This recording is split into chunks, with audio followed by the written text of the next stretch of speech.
morning. So several of you across platforms have asked me why that painting Black Dog was a watershed painting for me. What was it about the painting?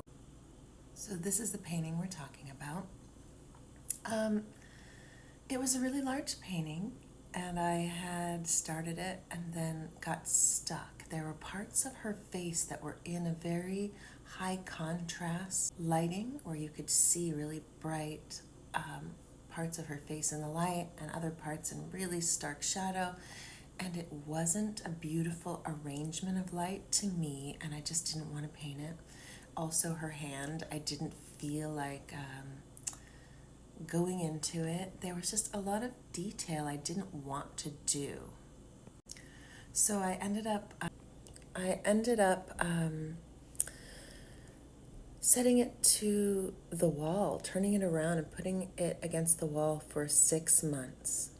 And what happened in that 6 months was that my marriage ended. The kind of freedom you have in not worrying about how you're going to paint something when another thing in your life that was a very big deal doesn't work is a big amount of freedom, right? And it was kind of a blessing. Now, I've always had a bit of a hard time with surrender, with making a mistake, right? And so I'd put it against the wall for 6 months because I was like, I can't fuck it up. It's this huge painting. I have to do it exactly right. It has to be impressive for me to put my effort into something so big. Like, I can't. And then after an experience like at the end of a marriage, you're like, you know what? I'm just going to paint it however the fuck I want to paint it. Like, all my efforts into things that are big might not matter anyway. And so that's what happened.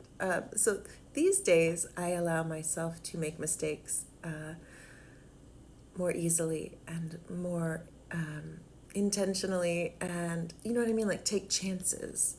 And I'm more forgiving and I'm more adventurous in those ways. That's why this painting was important, because it was there with me in a moment where I discovered that I could not paint anything that I didn't feel like painting, and that I could still make an interesting painting. And it was kind of my partner in that moment.